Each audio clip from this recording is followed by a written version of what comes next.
Hola chicos, hoy vamos a hablar sobre compuestos ternarios y compuestos cuaternarios. Les saluda Etilma Gamboa.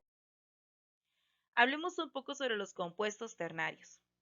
Es importante aclarar en este punto que los compuestos ternarios se clasifican de cuatro maneras distintas: hidróxidos, oxácidos, sales ternarias y sal de amonio ternarias. Antes de ver su nomenclatura y qué y cómo están compuestos cada uno de ellos, tenemos lo siguiente. Esos son los oxianiones o radicales compuestos. Esa pequeña tabla que se encuentra ahí posee nombres de oxianiones más comunes, cuyos nombres son especiales, son compuestos con nombres especiales y tienen números de oxidación especiales también. Por eso es súper importante que le prestemos atención a ellos. Ahora, hablemos sobre los hidróxidos. Un hidróxido es la combinación de un metal más un hidroxilo, o también conocido como hidróxido. Especialmente se identifica porque es un OH, la combinación del oxígeno con el hidrógeno. Ok, ¿cómo se nombra? Bueno, es muy sencillo, solo tenemos que escribir hidróxido de y el nombre del metal. Además lleva número romano, al igual que con los hidruros o con los óxidos metálicos o con las sales binarias que vimos anteriormente.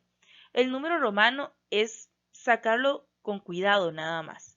Y que hay algo muy importante: si el elemento pertenece a algún grupo en el cual solamente tienen un número de oxidación, no es necesario escribir ese número romano.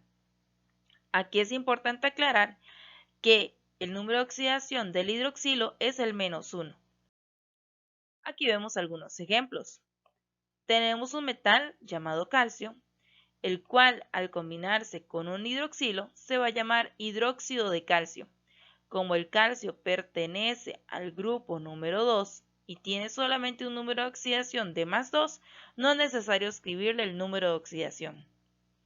Ahora, caso contrario, vemos el hierro. El hierro con el hidroxilo forma hidróxido de hierro, pero el hierro tiene dos números de oxidación, el +2 y el +3. Por eso sí es importante escribir su número de oxidación, el número que está trabajando en el momento. Algunas características de los hidróxidos son las siguientes. Poseen un sabor amargo, también son conocidos como bases. Son jabonosos al tacto y neutralizan algunos ácidos. Además, cambian el color del papel tornasol de rojo a azul. ¿Les viene a la mente algún ejemplo o algo así? Bueno, de hecho, de estas características vamos a hablar más adelante. Hablemos de los oxácidos. Los oxácidos es la combinación del hidrógeno más un radical compuesto y son muy sencillos de nombrar, pero hay un detalle al que hay que prestarle atención: su terminación. Ellos se nombran de la siguiente manera: se nombran escribiendo ácido, raíz del radical compuesto, y la terminación es a la que hay que prestarle atención. Ejemplo: si el radical compuesto se llamaba sulfito, ahora se va a llamar sulfuroso. O sea, lo que le va a cambiar es la terminación de ito a oso. Si, por ejemplo, se llamaba sulfurato, ahora se va a llamar sulfúrico, porque la terminación cambia de ato a ico. Entonces, por eso es que les dije anteriormente que el cuadro de radicales compuestos era muy importante. Cada uno de ellos termina o en ato o en ito. Y cuando estamos hablando de los oxácidos, es nada más de cambiarle ese ato por ico y el ito por oso. Es lo único. Y de ahí por fuera la nomenclatura es relativamente sencilla. Ahora hablemos de las sales ternarias. En el caso de una sal ternaria, vamos a tener la combinación de un metal más un radical compuesto, o también conocido como oxianión, como gusten llamarles. En este caso es nombrar el radical compuesto de el nombre del metal y, ojo, lleva número romano. Por tanto, es importante tomar en cuenta el número de oxidación de cada uno de los oxianiones y también si el metal pertenece al grupo 1, 2 o 3 o solamente tenía un número de oxidación, no es necesario escribir ese número romano. Algunos ejemplos que podemos ver es este. Por ejemplo, tenemos sulfito de calcio. Bien, el calcio es el metal y como pertenece al grupo 2 no es necesario escribirle el número romano. Fosfito de cobre. El cobre sí tenía más de un número de oxidación, por eso sí es importante escribir cuál es el número romano. Y así podemos mencionar los demás ejemplos, como por ejemplo el del potasio, el cual pertenecía al grupo 1, por tanto no es necesario que lleve su número romano. Veamos las sales de amonio ternarias. La nomenclatura de ellas son las más sencillas que hay. Es la combinación de un no metal con el amonio. Y es muy sencillo porque solo tengo que escribir la raíz del no metal, las cuales sacamos antes, ¿verdad? Ya habíamos trabajado con las raíces. La terminación uro de amonio. Ejemplo, vean el amonio aquí donde está, combinándose con el cloro, cloruro de amonio. ¿Recuerden la raíz del cloro? Muy bien. Ahora hablemos de los compuestos cuaternarios.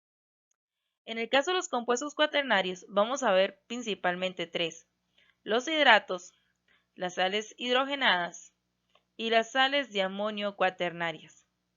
Vamos a ver los hidratos primero.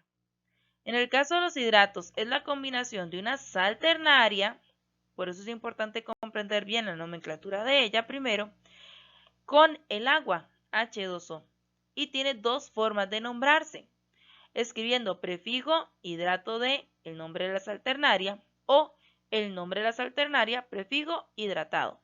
Ejemplos. Vieron aquí, esta es mi sal ternaria y esta es el agua. Entonces, ven el 10, decahidrato de carbonato de sodio.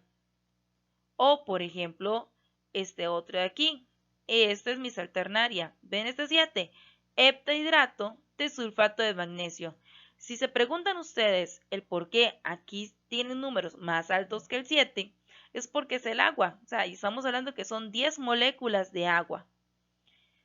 Ok, ahora veamos el ejemplo contrario. Vean el mismo ejemplo del decahidrato de carbonato de sodio.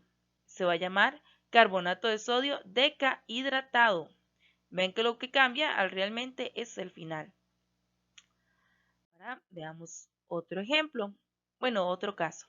En el caso de las sales hidrogenadas, vamos a tener la combinación del hidrógeno con un metal más un radical compuesto. Y también tiene dos formas de nombrarse. Una de ellas es escribiendo radical compuesto ácido de y el nombre del metal.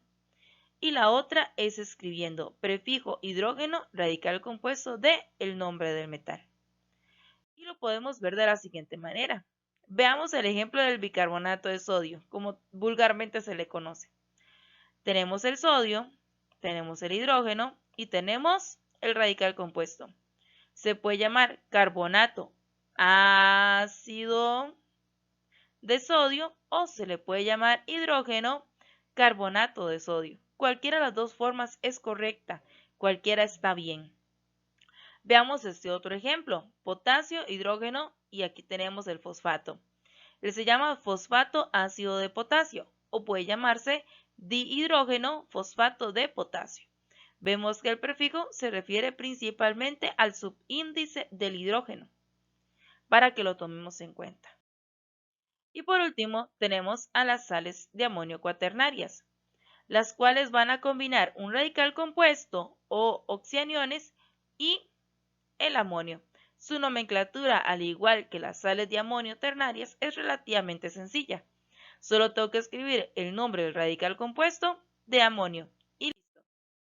En este caso, se escribiría sulfato de amonio o este otro sería fosfato de amonio. Bueno chicos, eso sería todo por hoy. Mañana estaremos hablando sobre consultas y dudas al respecto. Mucha suerte. Chao.